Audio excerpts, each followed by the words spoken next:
Origem da filosofia. Há muito tempo, mas há muito tempo mesmo, lá pelos fins do século VII a.C., nas regiões da Jônia e da Magna Grécia, alguns homens, observando a natureza e procurando elaborar teorias sobre o mundo em que viviam, começaram a se perguntar: qual é a causa, a origem de todas as coisas? Mas um momento. Vamos retroceder um pouco no tempo para entender como homens e mulheres costumavam explicar o mundo antes disso. As pessoas o explicavam por meio do sobrenatural. Mitos davam conta de ensinar como forças superiores ou deuses tinham originado o universo e comandavam a vida dos humanos.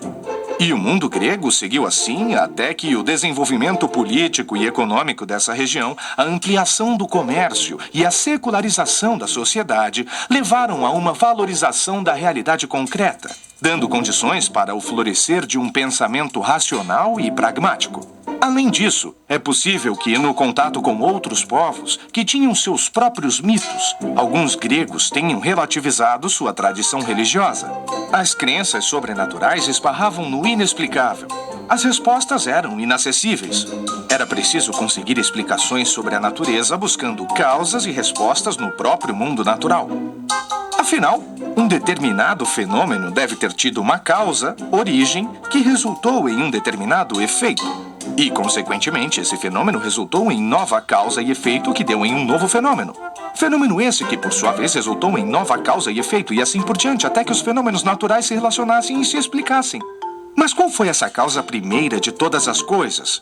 Não a causa primeira no tempo, mas o fundamento de todas as coisas, o elemento primordial ou arqué. Foi então que um homem chamado Tales de Mileto disse: "Já sei! Esse princípio original é a água." Não se sabe ao certo por que Tales chegou ao elemento água. Será que ele foi influenciado por mitos do Egito e da Mesopotâmia que enxergavam a água como a fonte da vida e da germinação?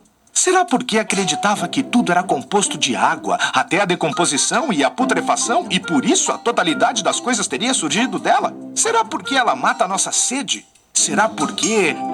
Tá bem, chega de tantos serás.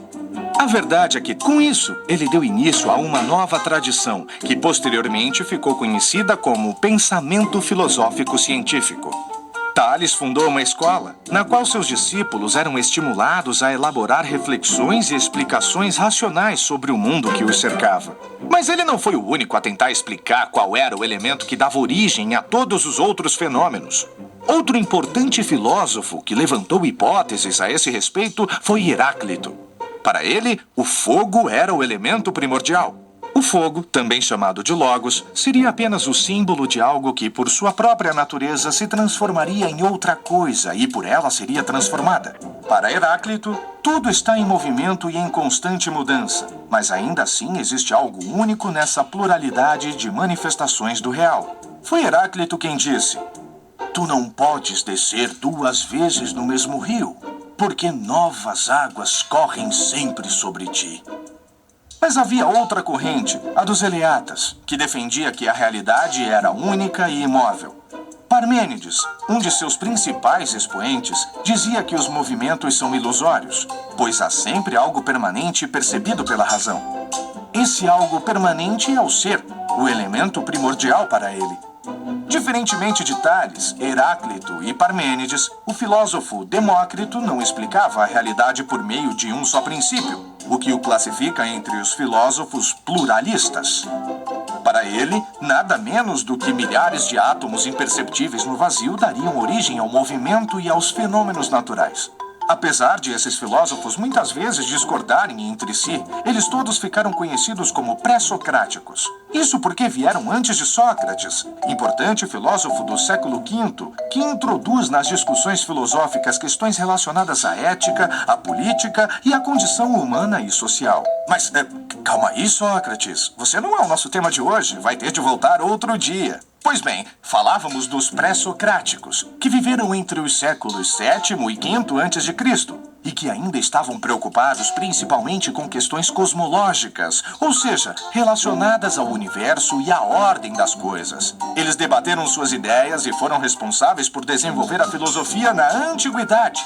Os pré-socráticos deixaram a atitude crítica como herança para todos os ramos do conhecimento, ao nos ensinar que as teorias são passíveis de questionamento e transformação.